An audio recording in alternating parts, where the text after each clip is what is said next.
प्रामाणिक समाधान। गुरुवर नमोस्तु। समाधि मरण की ओर अग्रसर होने के लिए सामायिक को कैसे करना चाहिए? देखिए, सामायिक का मतलब क्या है? साम्य भाव की वृद्धि, समता का अभ्यास।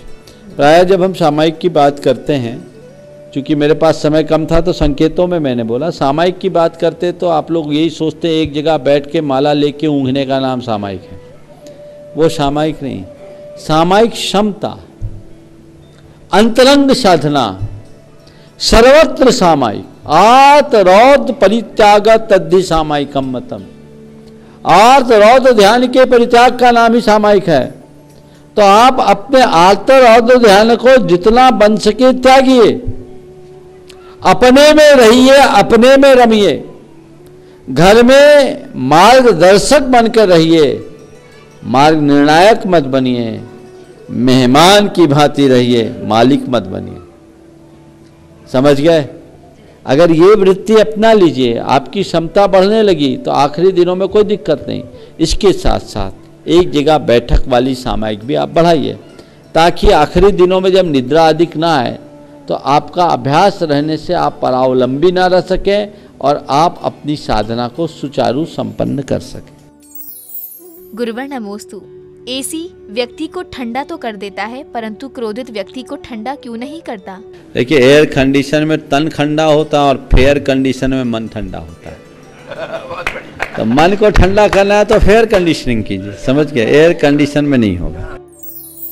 गुरुवर नमोस्तु। मुनि श्री क्षमा सागर जी महाराज का व्यक्तित्व किस प्रकार का था? क्षमा सागर जी महाराज हमारे संघ के एक बड़े प्रखर प्रतिभावान साधु थे। ये समाज का दुर्भाग्य है कि समाज के साथ उनका लंबा साथ नहीं रहा, लेकिन मैं इतना जानता हूँ एक अच्छे साधक थे।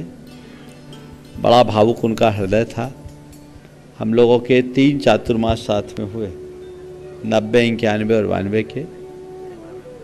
निश्चयतः आपने अब संस्मरण की बात की है, संस्मरण सुनाना शुरू करूँगा तो बहुत हो जाएगा, लेकिन मैं एक ही बात कहता हूँ कि हम अपने जीवन में जब भी किसी साधु के संपर्क में आए तो उनसे प्राप्त प्रेरणाओं को अपने जीवन में उतारें, जिससे जीवन में बदलाव घटित हो सके। गुरुवर नमोस्तु। दवाइयों में जिलेटिन क्या वस्तु होती है और इसमें क्या दोष होता है? देखिए, जिलेटिन जो बनता है पूरी तरह अभक्ष्य वस्तुओं से बनता है, हड्डी से निर्मित होता है। इनका प्रयोग पूरी तरह मांसाहार है। जो शुद्ध शाकाहारी हैं उन्हें चाहिए कि जिन कैप्सूल्स में जिलेटिन का प्रयोग हो उनका प्रयोग न करें। चिकित्सकों से कहें कि हम ऐसी औषधि नहीं लेंगे, हमको उसका सब्स्टिट्यूट दीजिए।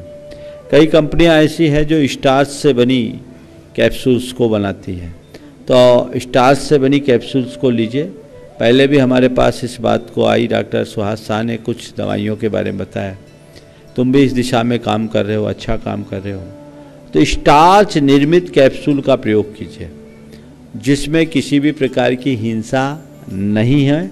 जब तक आपके भीतर ऐसी जागरूकता नहीं आएगी तब तक परिवर्तन नहीं आएगा। मैंने तो सुना है दुबई जैसी जगह में इस बात को लेकर लोग बड़े गंभीर हुए और वहाँ जिलेटिन के कैप्सूल्स का लगभग एक प्रकार से बहिष्कार सा शुरू हो गया। पूरी तरह प्रतिबंध तो नहीं, केवल इस भय से कि उस जिलेटिन में प्रयुक्त जो जिलेटिन है उसमें जो हड्डी का प्रयोग हो उसमें सुअर की हड्डी भी हो सकती है। इस भय से वो लोग कितने गंभीर हैं कि हमारा धर्म भ्रष्ट होगा। लोग वहाँ अब इसके बारे में विचार करने लगे हैं। प्रतिबंध तो शायद नहीं लगा है, लेकिन वो दिन मुझे लगता है वहाँ प्रतिबंध लगने में भी कोई आश्चर्य नहीं, क्योंकि वे लोग अपने उसूलों के प्रति बड़े दृढ़ होते हैं। तो हमें भी चाहिए कि हम ऐसी चीज़ों से दूर रहें। गुरुवर नमोस्तु। इंसान के लिए मंदिर में प्रवेश मुफ्त है, फिर भी जाने को मन नहीं करता, जबकि क्लब और बार में पैसे देने पड़ते हैं, फिर भी भरे रहते हैं। ऐसा क्यों है? मंदिर में एंट्री फ्री है, फिर भी जाने का मन नहीं होता। क्लब में रुपए देने होते हैं, फिर भी लोग जाते हैं। परम धाम जाने के लिए कुछ भी नहीं लगाना, फिर भी तैयार नहीं, और नरक जाने के लिए पैसे दे रहे हैं। आखिर क्यों? एक्चुअल में जिसका जैसा इंटरेस्ट होता है वैसा ही काम करते हैं। अभी मुझे ऐसा लगता है इस कलयुग के लोगों ने एक कॉन्ट्रैक्ट ले रखा है। वो कॉन्ट्रैक्ट है नरक में भर्ती का है, तो वहाँ की सारी सीटें इनको फुल करना है। और इसलिए सारे माध्यम बने हुए हैं इस तरह के आकर्षण के साथ, जिनके कारण लोग जाते हैं और अपने जीवन को पतित करते हैं। काश व्यक्ति को जीवन के परमार्थ का मूल्य हो, जीवन के यथार्थ को पहचानने की दृष्टि विकसित हो, तो ये दुविधाएं नहीं होगी। हमारे सामने एक बड़ी मुश्किल ये भी है आज के इस युग में कि जो चीज़ें मुफ्त की होती है हम उसका मूल्य ही नहीं जानते, जबकि वो अमूल्य है। काश हम भगवान और भगवान के इस महिमा का महत्व जानते, मूल्य जानते और अपने जीवन को उनके साथ जोड़ते हैं, तो हमारी दिशा और दशा बदल जाती। आज भी वे लोग जिन्होंने भगवान और भगवत्ता को पहचाना है, कभी उस तरफ देखने की भी कोशिश नहीं करते। गुरुवर नमोस्तु। सहस्त्रकूट जिनालय में कितनी प्रतिमाएं होती हैं और उनमें किन किन भगवान की प्रतिमा स्थापित होती है? देखिए, सहस्त्रकूट जिनालय जो होते हैं 1000 कूट युक्त जिनालय को सहस्त्रकूट कहते हैं। हमारे शास्त्रों में सहस्त्रकूट जिनालयों का उल्लेख आता है पुराने ग्रंथों में, पर उसका स्वरूप क्या है देखने में नहीं मिला। शाब्दिक दृष्टि से देखते हैं तो सहस्त्र यानी 1000 कूट यानी चोटियाँ, यानी ऐसा सहस्त्रकूट जिनालय होता होगा जिसमें 1000 शिखर होते हों और उतनी ही प्रतिमाएं हों। लेकिन सहस्त्रकूट जिनालय का जो स्वरूप हमें मूर्त रूप में देखने को मिला है, लगभग 1000 वर्ष प्राचीन मध्य प्रदेश में टीकमगढ़ के पास अक्षय क्षेत्र बानपुर है। वहाँ बानपुर में एक सहस्त्रकूट जिनालय है। वहाँ एक ही बड़े फलक पर 1008 प्रतिमाएं हैं। इसी तरह का एक सहस्त्रकूट जिनालय तुम्हारे बाजू में कोनी जी में है, वो भी मेरे ख्याल से 10वीं 11वीं शताब्दी का। ऐसा ही सहस्त्रकूट जिनालय एक रहली पटना में है, जो प्राचीन पटना अक्षय क्षेत्र रहली पटना में प्राचीन सहस्त्रकूट है। तो इस तरह के सहस्त्रकूट जिनालयों की बात है। ऐसे सहस्त्रकूट जिनालय अनेक हैं जो जगह जगह पर बने हैं, उनमें एक ही फलक पर सहस्त्रकूट को अंकित किया गया। वर्तमान में गुरुदेव के आशीर्वाद से अनेक स्थलों पर सहस्त्रकूट जिनालय बन रहे हैं। अमरकंटक में, नेमावर में, जबलपुर में, डोंगरगढ़ में, चंद्रगिरी में, नागपुर में, भोपाल में, हबीबगंज में और सागर में ये 6-7 सहस्त्रकूट जिनालय बन रहे हैं। ये बहुत ही, जिसमें 1008 जिन प्रतिमाएं रहेगी। और सम्मेद शिखर जी में जब कीर्ति स्तंभ की बात आई तो मैंने कहा बाहर कीर्ति स्तंभ और अंदर सहस्त्रकूट जिनालय हो, एक पन दो काज। गुनायतन में भी ऐसा सहस्त्रकूट जिनालय बन रहा है। इसमें अरहंत प्रतिमा होगी, जिन प्रतिमा होगी, और वो किसी तीर्थंकर विशेष की नहीं होगी। गुरुवर नमोस्तु। भारत की ऐतिहासिक गुफाओं में बनी जिन प्रतिमा क्या पांडवों के काल की है और पांडवों ने जैन धर्म के साथ अन्य धर्म का भी पालन किया था? देखिए, पांडवों के काल की कोई भी प्रतिमा संपूर्ण भारतवर्ष में कहीं नहीं, कोई पुरावशेष नहीं। ये सब हम लोग कहते हैं। वर्तमान में एलोरा की जो भी कलाकृतियाँ हैं, मेरे ख्याल से सब 7वीं से 9वीं सेंचुरी की है, 7th से 9th सेंचुरी की। ये सब अर्वाचीन है। हमारे यहाँ जो भी प्राचीन है कह देते चतुर्थकालीन है, चतुर्थकालीन। हमारे यहाँ वर्तमान में कुषाणकालीन प्रतिमाओं से प्राचीन कोई भी प्रतिमाएं उपलब्ध नहीं, इसलिए ये सब बात की है, पश्चातवर्ती है। पुरातत्व के ज्ञाता इन सब बातों पर विश्वास नहीं करते। आपने वहाँ नीले रंग का बोर्ड लगा देखा होगा, भारतीय पुरातत्व सर्वेक्षण विभाग का, उसमें उन्होंने उसका काल भी निर्धारित करके लिखा होगा। आपने उसमें ध्यान से पढ़ा होगा तो आपको पता लगेगा कि ये किस ईस्वी सन की है। तो इसको उसी तरीके से देख कर चलना चाहिए। चूँकि जो प्राचीन प्रतिमाएं होती है उनके प्रति हमारा लगाव ज़्यादा रहता है, क्षेत्र है, तो हम उसको अत्यंत प्राचीनता से जोड़ देते हैं। लेकिन आज के समय में तकनीक इतनी अच्छी विकसित हो गई कि हर प्रतिमा का पूरी तरह से डेटिंग करके उसके बारे में जाना जा सकता है कि इस पाषाण की उम्र एक्चुअल कितनी है, ये कब बनी है। हाँ, तो इसके आधार पर उसका पूरा आकलन होता है कि ये मूर्ति कितने कब की है। आप कुछ भी लिख दो, उससे मान्य नहीं किया जाता। उसकी पूरी फॉरेंसिक जांच होती है, उसकी डेटिंग होती है, लेबोरेटरी टेस्ट होता है, उसके आधार पर ये सब बातें आती है। इसलिए हमें उसी संदर्भ में देखना चाहिए। गुरुवर नमोस्तु। व्यक्ति का जीवन क्रिकेट मैच की तरह है, पता नहीं कौन सी बॉल पर विकेट गिर जाए, तो यमराज के आने से पहले हम कौन सा पुण्य करें? बहुत अच्छा जोड़ा है अपने जीवन को क्रिकेट से, और ये कहा है कि हमारा जीवन क्रिकेट की तरह है और इसमें किस बॉल से हम आउट हो जाएं पता नहीं, हमें यमराज का भी आउट कर दे पता नहीं, तो हम कैसे चौवे छक्के लगाएं जिससे कि यमराज के शिकंजे से बच सके, यही कहना चाहते हैं ना, आउट ना कर सके। देखिए मैं आपसे एक बात कहना चाहूँगा, एक दृष्टि से देखा जाए तो हमारा जीवन क्रिकेट की तरह है और क्रिकेट के हर बॉल में खतरा भी है, लेकिन हर बॉल में संभावना भी है। यदि आपने बॉल को ठीक से खेल लिया तो बहुत अच्छी संभावना है और खेलने में चूक गए तो खतरा है। तो आपकी ज़िंदगी की जितनी सांसें हैं वो एक एक गेंद की तरह है। हर सांस को प्रभु के स्मरण के साथ लीजिए, चौवा और छक्का लगेगा, कभी आउट नहीं होंगे। और यदि उससे उस तालमेल को खो देंगे तो आउट होंगे। एक बात और बोलता हूँ, क्रिकेट में तो नो बॉल और वाइट बॉल भी होता है, यहाँ कोई नो बॉल नहीं है, कोई वाइट बॉल नहीं है। और एक बात और, आप सोचो कि हम आउट नहीं हों, ये व्यवस्था यहाँ नहीं है।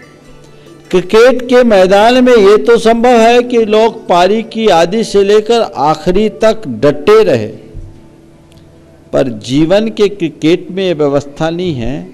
यहाँ एक न एक दिन तो पारी से आउट होना ही पड़ता है, इसलिए आउट तो आपको, हमको, सबको होना पड़ेगा। भगवान भी यहाँ से आउट होकर के गए, बस हमें करना क्या है, आउट होने को लेकर के चिंता करने की जगह यहाँ से जाते समय सेंचुरी ठोक कर बल्ला उठाते हुए जाने की बात होनी चाहिए।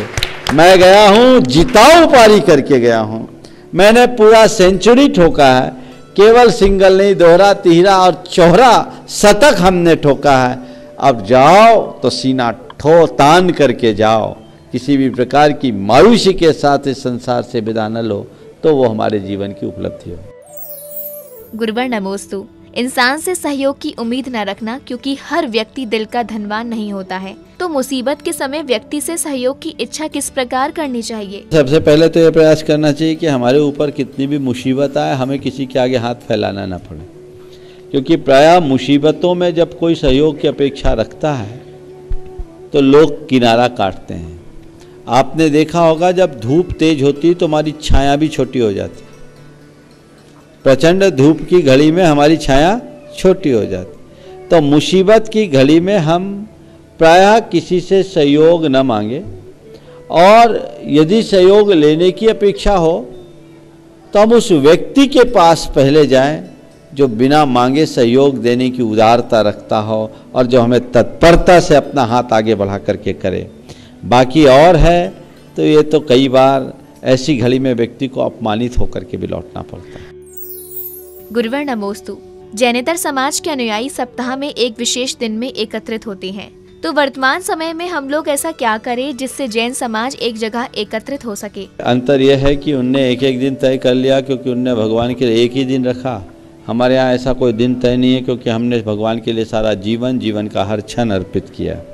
इसलिए हमारी कोशिश होनी चाहिए कि हर क्षण हर पल रहे। लेकिन फिर भी एक सुझाव जो पिछले वर्ष हमने अजमेर में भी एक सवाल आया था तो रखा था समाज के भी, कि भगवान के पास जाने का एक क्रम हमें ऐसा बनाना चाहिए जिसमें लोग सामूहिक रूप से भगवान के मंदिर के दर्शन के लिए जाए, पूरे परिवार के साथ। जैसे आप टेम्पल डे के रूप में लीजिए, और सप्ताह में एक दिन पूरे परिवार को एक साथ मंदिर जाने की शुरुआत करनी चाहिए। उसमें रविवार ले लीजिए, अष्टमी ले लीजिए, चतुर्दशी लीजिए, लेकिन मैं कहता हूँ छुट्टी के दिन लीजिए, ताकि बच्चों के साथ लोग जाए कि आज हमें मंदिर जाना ही है। सब काम छोड़ करके फिक्स टाइम पर सुबह से मंदिर पूरा परिवार एक साथ जाए, तो उससे एक लाभ होगा कि जिन बच्चों में मंदिर जाने के प्रति अभी रुचि नहीं है वे भी जाने लगेंगे। गुरुवर नमोस्तु। राजा दशरथ के तीर से श्रवण कुमार का मरण हुआ था, तो क्या राजा दशरथ शिकार खेलते थे? राजा महाराजाओं के बारे में बहुत सारी बातें ऐसी है, वह राजा महाराजा थे। जैन धर्म के अनुसार सम्यक दृष्टि शिकार नहीं खेलता, फिर भी दशरथ जी के साथ जो बात कही है उसे प्रतीकात्मक रूप में लेना चाहिए, उसे एक सांकेतिक रूप में देखना चाहिए, उसे एक वास्तविक घटना के रूप में नहीं देखना चाहिए। गुरुवर नमोस्तु। बाल्यावस्था, युवावस्था और वृद्धावस्था में ऐसा क्या करें जिससे धर्म का पालन करते हुए इस भव को सुधार सकें? बहुत अच्छी बात रखी है। बचपन में समय है, शक्ति है, पर पैसा नहीं। जवानी में समय है, शक्ति है, पैसा है, पर समय नहीं। बुढ़ापा में समय है, पैसा है, पर शक्ति नहीं। हम क्या करें? एक ही उपाय है, जब तुम्हारे पास समय और शक्ति हो, पैसा ना हो, तो उस समय तुम समय शक्ति का सही मूल्यांकन करके उनका सदुपयोग करो। जब तुम्हारे पास पैसा और शक्ति हो, समय नहीं हो, तो पुराने समय के सदुपयोग के संस्कार को उपयोग करो और समय की बचत करते हुए अपने जीवन को आगे बढ़ाओ।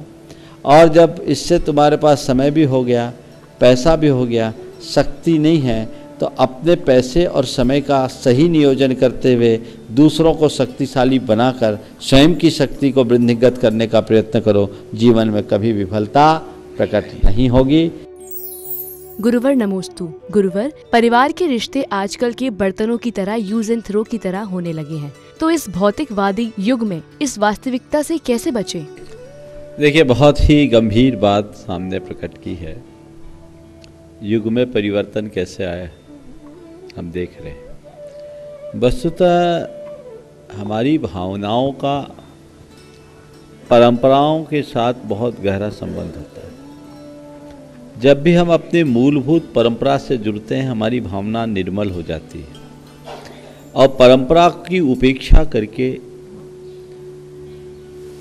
हम कृत्रिमता और कुटिलता के रास्ते को अपनाते हैं। हमारी भावनाएं दूषित होने लगती हैं।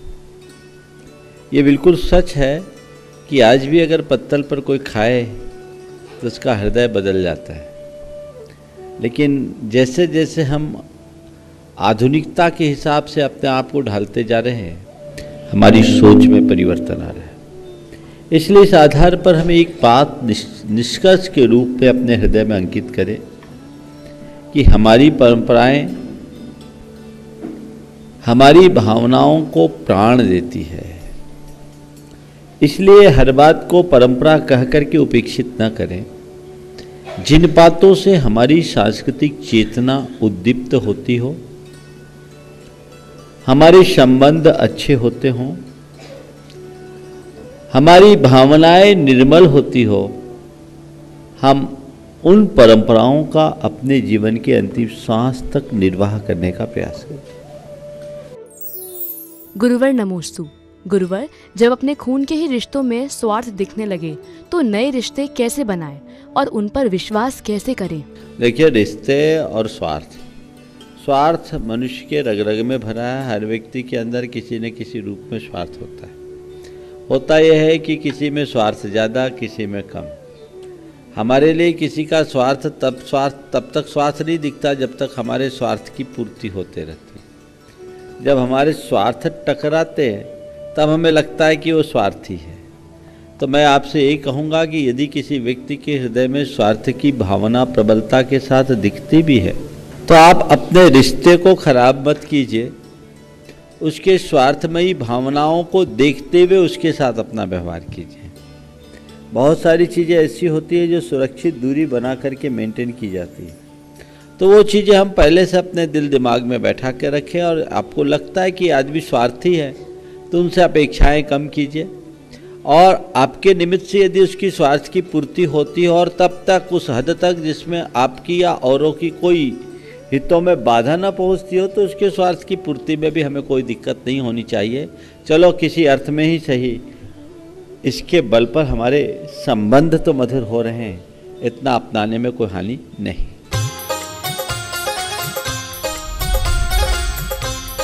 प्रामाणिक समाधान।